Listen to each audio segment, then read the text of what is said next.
Hey now, and how are you doing? Want to welcome you to the next episode of Peace, Love, and Bring a Bat. Today we're going to go everywhere on this episode. I can't wait to bring on my friend Neat. She's a number one, musician. She's as a charity. She's definitely one of our goons for good. She has so much to add. We're going to pack this into this episode. So let's get started. How are you doing today, Neat? Oh, I'm so good. Thank you for that introduction. That gave me even more energy now. I'm so excited. Yeah, no, I saw your profile and I was like, wow, this is somebody who I really want to meet. Especially, I don't know how much you know about me. I know you have a song, Rise. Yes. And one of the things we always talk about here is about the Phoenix Rise, about how we have to rise no matter what. And I know you have a psychological background as well, and expertise. So why don't you just tell us a little bit about yourself and then we'll start getting a little further deeper. Yes, so I am originally Punjabi Sikh, and but I was born and raised in Thailand. So I have a blend of that culture there. I've been in America for quite some time now, but I carry with me, my Indian upbringing with my Asian demeanor. And definitely, I think it shows in my music as I am intentional about that.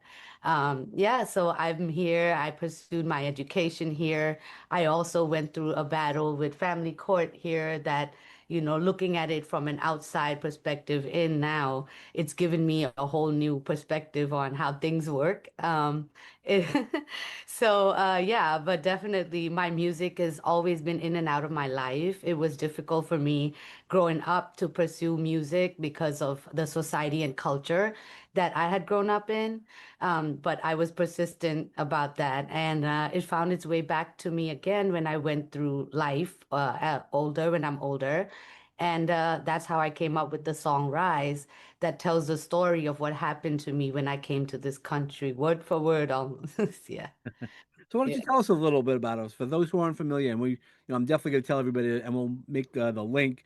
This is on Apple Music, and it was a highly ranked. It was right. It says number one on the video charts. I'd love to hear about it. Thank you. So it was very deep. It was an eye-opening moment because not only did I get to tell the story through the lyrics, I actually got to go back to the actual location to film the video of Mm. where this all started and a narrative for me was built and the whole thing. So taking my son back there to where it actually happened, it helped me heal. It was empowering for me, and it told the story of how I came to this country and I left everything behind because I believed in women and children's rights and freedom. And in Asia, it's very different. So when I come over here and fall victim to domestic violence myself and coercive control, and, seeing the courts actually enabling the abusers, and, that made me understand the system a little differently. So I put it in the right song, meaning that even though I came and this all happened to me, I refused to let somebody else write that narrative for me. I claimed my identity back by going to that place. And that's how that song came about. I chose to rise above the narrative that somebody else built for me, and I choose the truth. Yeah, Yeah. that rise. When we get hit with so many things, and not only physically, but with all the emotional things we go, and especially when we have children as a parent, you always want to rise and and model for your children. Yeah. And then one of the reasons I'm not sure again how much you know about me, why I called you a goon is I have a charity called Goons for Good, Yeah. and that's where I know you and I had shared some conversation around because you're the founder of the Protect Children New York, Correct. and because of your passion and the stuff, could you tell us a little bit about that as well? Yes, so that definitely came from a personal place because at first the battle started about like me trying to tell my truth. But during that process, my child was being hurt because he wasn't being protected even by the system that was supposed to protect him. So I'm looking at it now from the point where children, not only my child, but there are other people that are going through similar, if not worse, situation, and children are being almost like swept under the rug while the parents are fighting in court, but the court doesn't really know what's going on because psychological abuse and coercive control and emotional trauma are not visible, right? Now, the courts only see black and white. So, this protect children and why comes from trying to make courts recognize coercive control, mental abuse, and excuse me, children form trauma bonds with the abuser and they don't speak up because not only do they not have the vocabulary for it from when it's happening when they're so young, even when it comes to reality when they get older, they've already formed the trauma bond. So, how are the courts going to be able to protect children if they're only looking at black and white and not investigating, looking at mental abuse and all that? So, that's why Protect Children New York came up to try and push the courts to recognize this part of the battle that nobody looks at, the children that are getting harmed in the process, So, that's really where it came from. Yeah.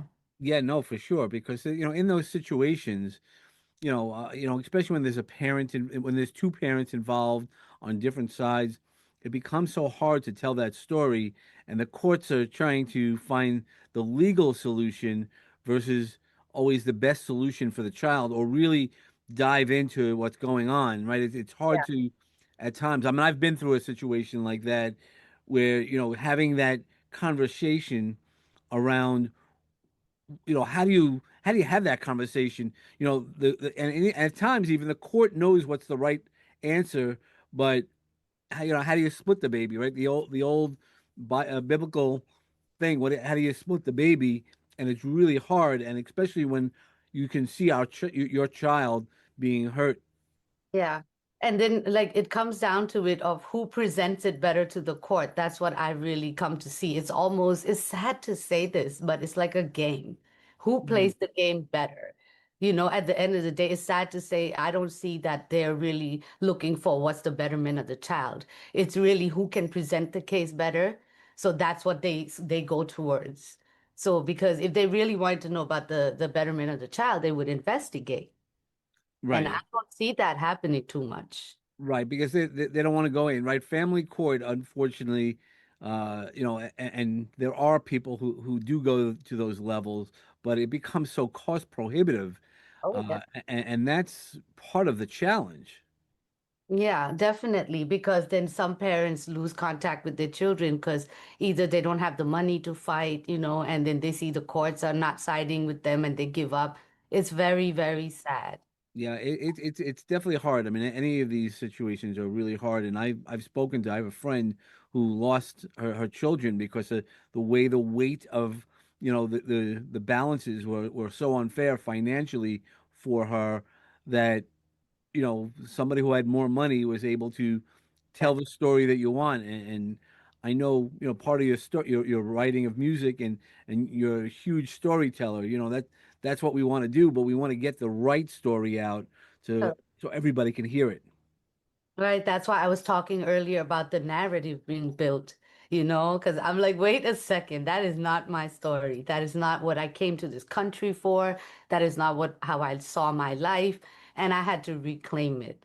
And it's a long process, and I think I'm still going through with it, like you're always discovering yourself, I think that's what I missed out when I was under somebody else's control. You lose your identity. You become like I learned about it recently that it's called narcissistic abuse. Mm. I did not know about it, but now that I learn about it, I understand more what happened to me, so it helps me heal better.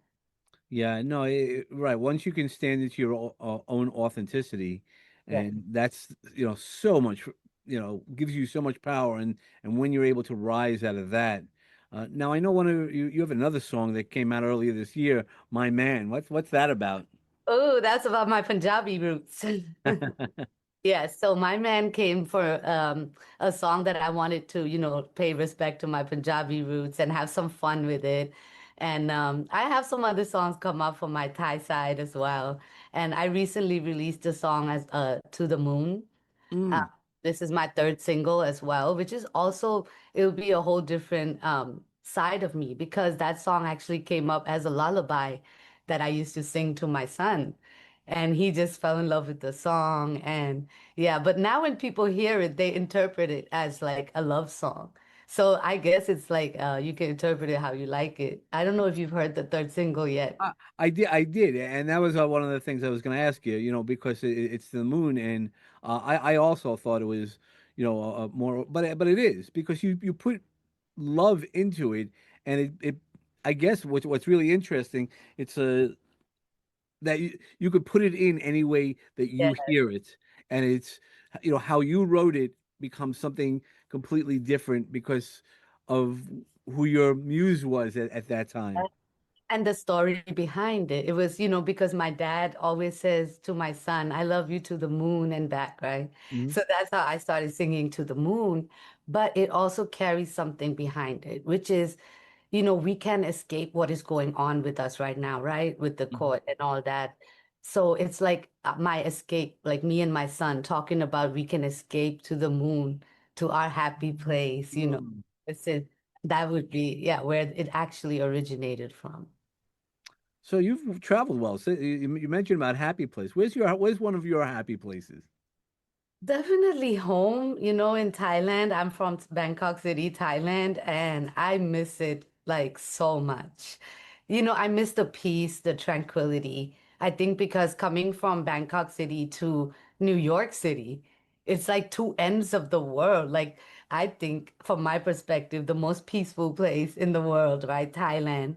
And to like New York City, where people are super aggressive. And yeah, Yeah.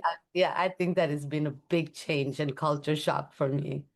Okay. Yeah. Well, I guess it's different because I've always heard Bangkok is a very active city, very vibrant city, is how I see New York. But I also know that, given the circumstances that you've been under, that it definitely might not be as loving as you would have hoped, or feeling like home. I understand what you mean, but like what I meant is that the culture, the Asian culture is a little bit softer, right? Sure, sure. So coming over here, it seems aggressive, but it's not that it is. It Right. just seems because of the contrast. But also, yes, the experience does play into the, Sure. the negative thinking about it, probably, yeah. And all of your songs have such deep meaning, and I also know that you know have you tied because you have a master's in psychology, and how does that tie into your songwriting process and the process that you work through? Well, I think that, everything I write comes from my heart, from my experience. Psychology is the same thing. It's the study of human behavior. It's just part of you, who you are as you grow as a person. Everybody, every human, it just makes you humanize everything. I look at the judges, I look at the police officer. Anybody is, at the end of the day, a human being Sure. you know. So whether like, I write a song, if it comes from my heart, that's my human side speaking out to the other human beings. So that's how psychology is broken it down for me. But through my lyrics, I just try to keep it as honest as I can.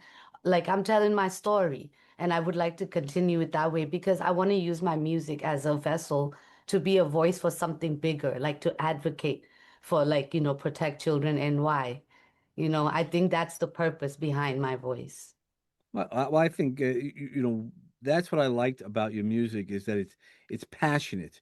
There's so much passion, and I think you use your music to like almost reclaim your identity and speak about that. Could you tell us how does that feel for you as an artist? I know when I write a book and I put it out there, I put all the words and the emotions behind it. Is it the same for you with your music? Definitely, definitely. Like when we did Rise, it was so magical that I was able to put that into words. Not only was it healing and empowering, like I told you before, it felt like a piece of me, like and when the song was done, it felt like almost like giving birth to a part of me. Yeah, so I understand like probably how you feel when you write your books and then you see your product. Same way, I feel like every single song is one piece of me. Sure. Yeah. No, it does become part of us because as you're sitting there and you're thinking about it, writing and getting that intimacy with yourself, and how you're hoping to connect with the audience. Yeah, definitely. You always feel like when people listen to your music that they can resonate with it and they can attune it to their own life. Because that's what music is so universal. Art is universal. Right. It's the expression and how Yeah. you we could talk and have those conversations. Because but culture shapes a lot of that. The sounds, the storytelling. How have you blended all of that in? Because you have such a unique background. Yeah, thank you. I do try. I think I'm only at the beginning. So the mixing is only just started. Because I actually did want, like I said, I tried to do music when I was younger too, but it was not encouraged by my family. So, Mm. it's almost like I had a whole pause in it, but it was brewing in my brain. So now the product is coming out one by one. But I love the blend of it because till today, you won't believe that Indians still look at me like Thais and Thais look at me like Indians. So I'm like, okay, we call ourselves Thai Sikhs, and that's what we are. There's a little community of us, but I hope that that little uniqueness will also, show in my music. Like I'm also planning to do a song in Thai, like just mix it up a little bit more. Yeah, that integrating all that, and Yeah. that's one of the things that how I grew up. I didn't know all the different sects and things like that. And then at one point, I was working with a fabric salesman, so I learned Right. some of the sects, and we didn't really run into too many Thai Indians. But Yeah. I also have one of my best friends is from Bangladesh, Yeah. and the different sects in there, and then you just think of sex, countries, right? In big, broad strokes. But when it goes down, and it goes like that in the United States as well, each state has its own personality. Each little Yeah. sect has a Absolutely. personality. Yeah. So how did the cultural background, how did that influence you? Because you were told, not to do it when you were young, but you Yeah. had that passion with inside you. Yeah, definitely. I think because, that's not something that you can create like up. It's something whether you have it or you don't, right? The love for art or the love for music or stuff like that.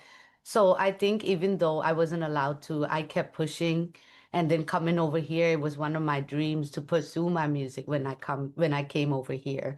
But even though life got in the way, I didn't, give up. I still turned right back to my music when I felt like all fell apart. And that's how such a beautiful product, like such a beautiful thing came out of it, like Rise, because it was genuine, you know? Yeah, That's it's how, that yeah. Yeah, it's that authenticity, but Yeah. that's that power of voice, because that means the power of voice really speaks so highly to your personality and to who you are. How does that how do you balance that between yourself professionally or personally and your music? Because you might not want to talk about all of your court cases or the cases that you help new children, but you still want to have that flavor, that who you are, right? That passion that you are. Yeah, well, I don't look at it like two separate things, I see it as just a part of who I am. Mm. So I don't look at it like my music is separate from my advocacy, even though I know there's a right place and time for everything. You just got to be on top of it. But at the same time, I prefer to look at it like it's one and a piece of me, and yeah. Yeah, no, and because one of the things after listening to Rise, that rising really means about what when life tries to break you, and how do we rise, and what was the thought pro obviously you were going through challenges at that point, but what were you trying to make rise be, or how do you want it to come out for others? So it's a funny story because it wasn't intentional at all, this song. It was me venting to my producer. And we were just, I don't know, for some reason going through everything that I went through and stuff like that. And he told me, why don't you just put it in a song? Mm. Let it out. And that's how we actually wrote Rise. And when I recorded it was not even the song I went to record. I actually went to record other songs. And we had time. So I said, okay, let's just record this. And we just did one take of it. And I didn't know they sent it off to the engineer. And then my producer was like, here we go, it's done. And when I heard it, I just, tears just came out my eyes. I said, I can't believe this.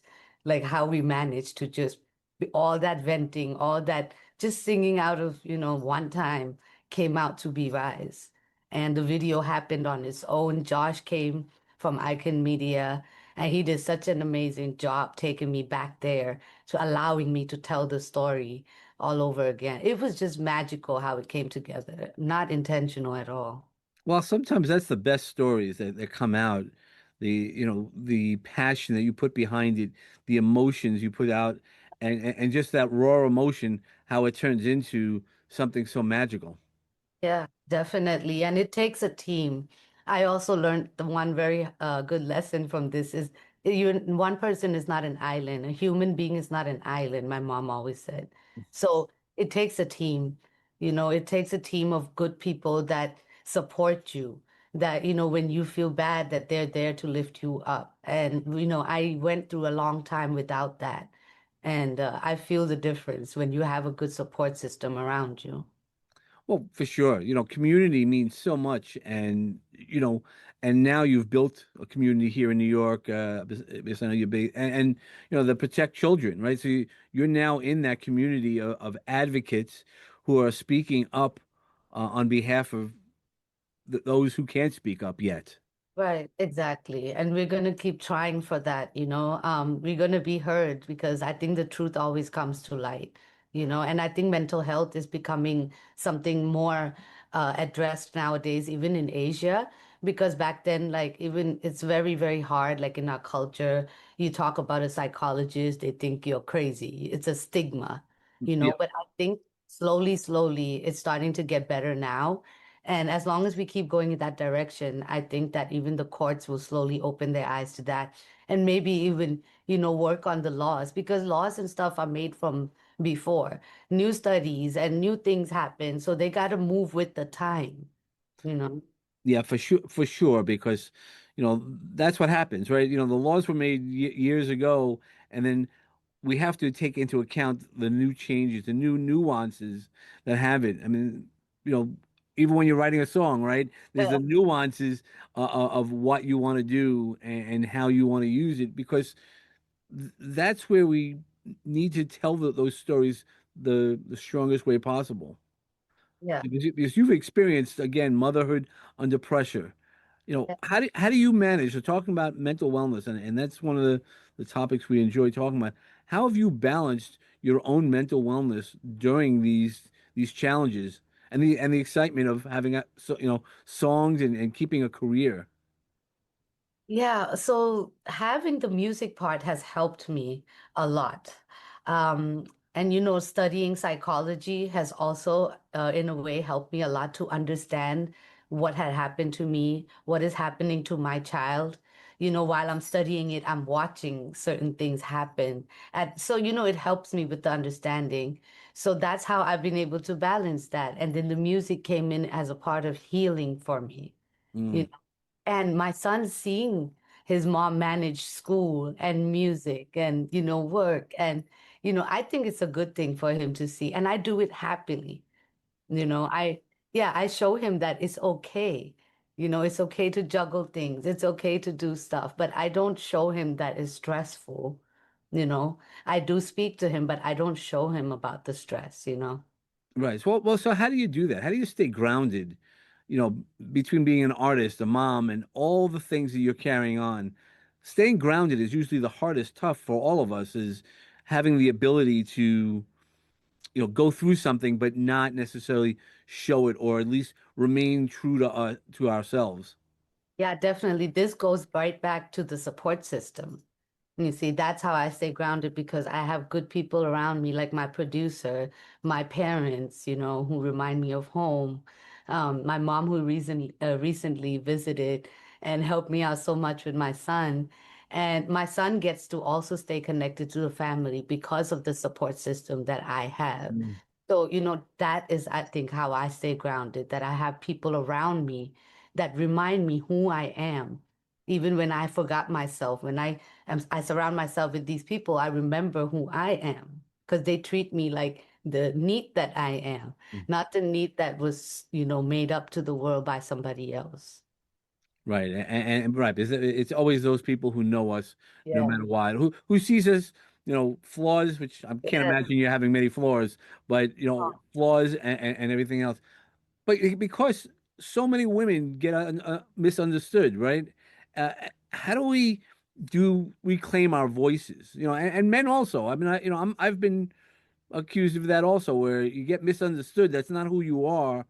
You know, other people's perceptions. What would you say? What I have learned personally is getting to know yourself first, right? That is how you reclaim your identity because you have to know your left from your right. Okay, like sometimes we get lost because we have other people telling us what is left and what is right.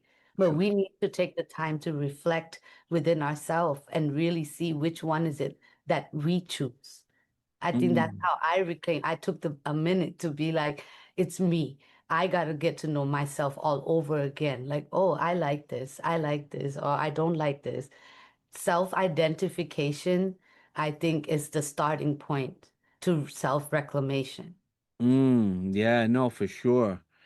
Because you have to reclaim ourselves, our own personality, our own self. At the end of the day, even while we have children, we have to do it for ourselves. You have to start with ourselves, and then be able to be a better parent, be a better, you know, be a better everything. Yes, like, because it's like you have to have something for them to come back to. There's like right now, you're still fighting for them, but you don't want to be a shell of yourself. You Sure. want, and you have to know yourself to protect yourself, right? You have to know who you are to claim that. So So what are some of the things that you've learned in your reclamation of who you are? I've learned that I'm very passionate about, mental health. I learned that I'm very passionate about, letting my community, who's been very closed off to this mental health situation, to try and go back home and maybe educate and help children and families understand each other more. Because me growing up the way I had to grow up, and my parents didn't understand me because of the strict Indian culture, it made us have so many clashes that was not necessary that Mm. nowadays, if parents actually sat down with their children, a lot of things could be resolved. And I feel like I could help them be the understanding midpoint. Right, yeah, because you've been there, so you understood what the things that you needed. One of the strengths of mental wellness is sometimes finding the help we needed when we were first experiencing, when we got into those traumas or experiences.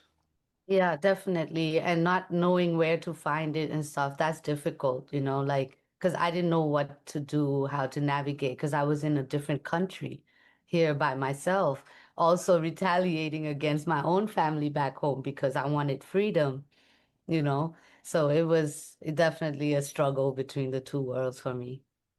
So what resources do you have now to help strengthen I know you said culture and your family back home, but what do you do here, being so far away? I can't imagine being that far away from family and some of your emotional resources. Yeah, it's tough, but you have to because now, like, I'm sacrificing for my son, right? I'm here Mhm. fighting for him. Because if he was well taken care of, I wouldn't have had to go through this so much, I think. But knowing that he's getting hurt, Mm.